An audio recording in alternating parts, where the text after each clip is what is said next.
jing im jong ngalay ay pait baklam jing mut hinre katin jong me ka khodianga ban phai pat sha ka jing shai nga thay nga jing ya ma ka jing ya le hin rei ka jing ye jong me ka dang ne me pen kin mo yang aman ka por ba me long trai jong jing pinim na me nga trang trai tang ha me nga shem jing su ka jing yap kala sha job da me Jisu me long ka lin ti jing shai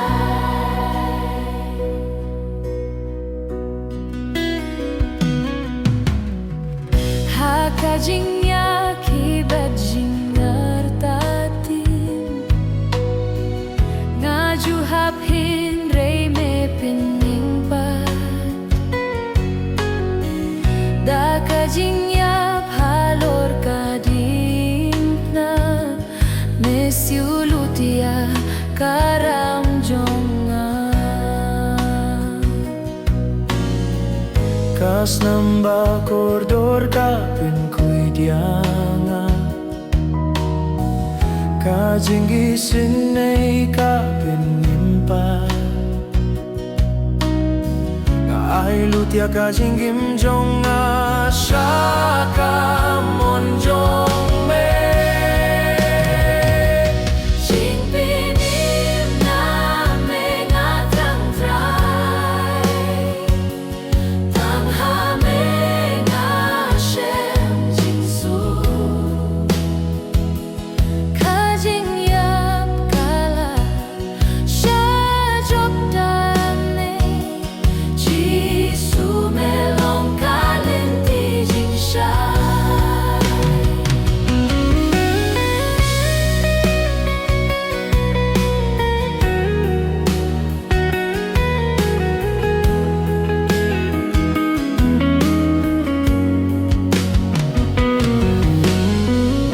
im don jing ya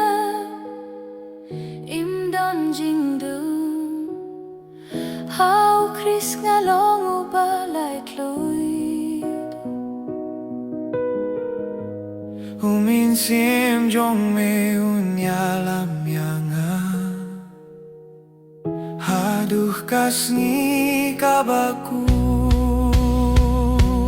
jing pinim na me nga trang trai nga plapait baya ka kerteng jong me nga imum shu na bunta nga hi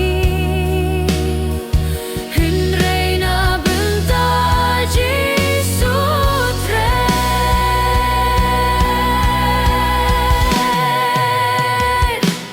nga kirpat nga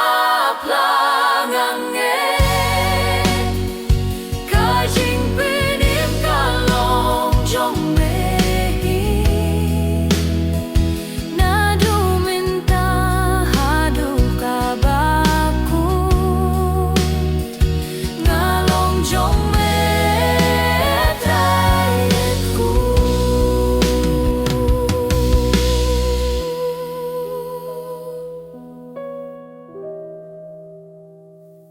jing pinim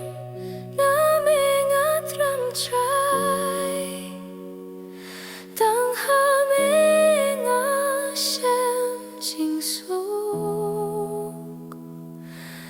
ka jing yap kala sha job da me Jisu me